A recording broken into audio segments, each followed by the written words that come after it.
Yang pertama, casing. Untuk build kami hari ini, kami menggunakan casing Cooler Master yang fit dengan motherboard berfaktorkan saiz M80X. Kami juga memilih casing ini kerana desainnya yang menarik dan pengaliran udara yang optimum. Untuk CPU, kami gunakan i5 8400 2.4 GHz yang mempunyai 6 cores dan 6 threads. CPU ini dipilih atas faktor kuasa yang mencukupi untuk menjalankan pemprosesan data secara maksimal. Untuk GPU pula, kami menggunakan NVIDIA GT 1030, sempurna untuk build budget. Untuk RAM, kami menggunakan 2 RAM ADATA dengan clock speed selaju 266 MHz menggunakan teknologi DDR4. Motherboard pula, kami gunakan Asus Prime Z390M Plus yang dilengkapi soket LGA 1151 fit dengan CPU kami. Kami lengkapi build ini dengan storage hard drive daripada Western Digital berkapasiti sebanyak 1TB.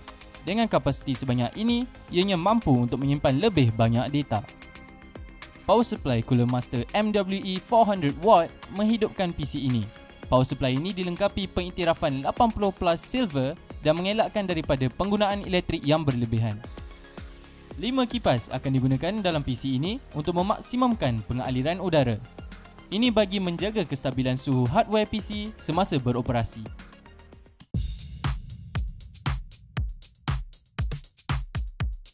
Remove front and back panel.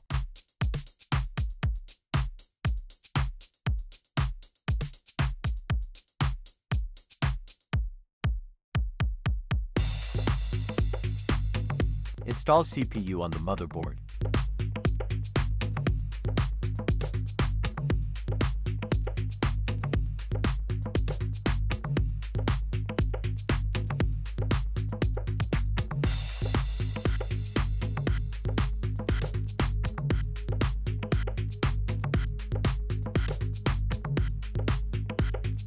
Slot RAM into motherboard.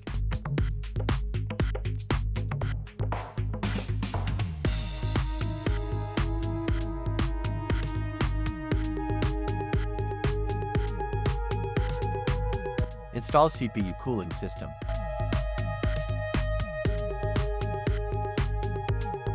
Align the power supply mounting hose in the case.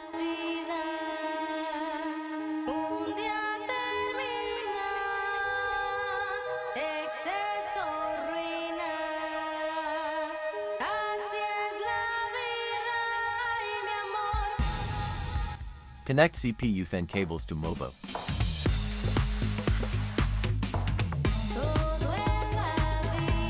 Lower the MOBO into the case and align with I/O panel.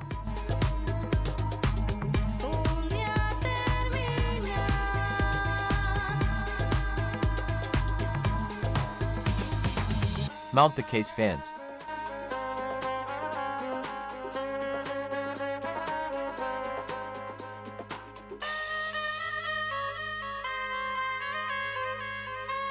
Install the 2.5-inch hard drive. Connect all the cables from PSU and front panel.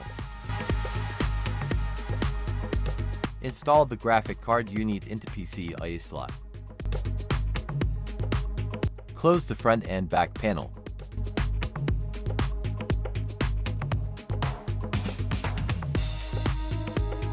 Connect peripheral cables.